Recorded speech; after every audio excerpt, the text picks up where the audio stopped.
அப்படி இருக்கிற பட்சத்தில் எனக்கு நல்ல ஹெல்த் வந்து உடலில் இருந்துருந்துச்சுன்னா, அதே மாதிரி கவர்மெண்ட்டில் இப்போ வந்து குழந்தை பிறந்தா கவர்மெண்ட் ஸ்டாஃபுக்கு 1 வருஷம் வந்து என்ன பண்ணுறாங்க அப்படின்னா லீவ் வந்து கொடுக்குறாங்க, அப்படி தானே?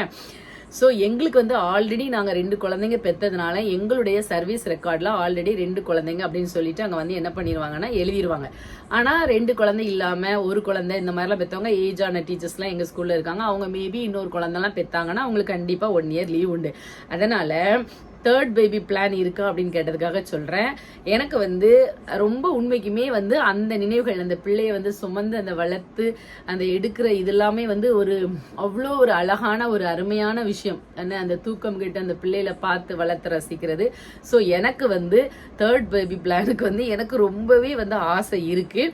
எனக்காக நீங்கள் என்ன ஒன்று பண்ணணும் அப்படின்னா, என் சார்பாக நீங்கள் வந்து கவர்மெண்ட் கிட்ட வந்து வைங்க. என்னன்னா, கொனாலாம் வந்து 2 குழந்தை பிறந்த பிறகு தானே வேலைக்கு சேர்ந்தேன். வேலைக்கு சேர்ந்த பிறகும் அவங்களுக்கு வந்து ஒரு 2 குழந்தைக்கு பெர்மிஷன் கொடுங்க, 1 இயர் லீவ் கொடுங்க அப்படின்னு சொல்லுங்க. நான் அழகா வந்து 3rd பேபி பத்தி ஜெயசுரதி அம்மாவின் 3வது குழந்தை அப்படின்னு சொல்லிட்டு நான் வந்து உங்களுக்கு வந்து பெத்து கையில கொடுக்குறேன். ஓகேவா? அன்பினுடைய வெளிப்பாடு தானே. இப்போ எங்களுடைய அன்பு வந்து முன்பு இருந்ததை விடையும் இப்போ ரொம்பவே அழகா இருக்கு. ஸோ அந்த அன்பினுடைய வெளிப்பாடா 3வது குழந்தை உங்களுக்கு பெத்து தரேன். பட் அதுல ஒரு சிக்கல் இருக்கு. என்ன தெரியுமா? நாம தான் 2 குழந்தையோட ஃபேமிலி பிளானிங் பண்ணிட்டோமே. ஸோ அதனால அதுக்கு வந்து சான்ஸ் வந்து ரொம்ப கம்மி. ஸோ அதனால மறுபடியும் நம்ம வந்து ஆப்ரேட் பண்ணி அதை திருப்பி வந்து மாற்றி போட்டு திருப்பி குழந்தை பெற்று அதெல்லாம் ரிஸ்கான விஷயம்.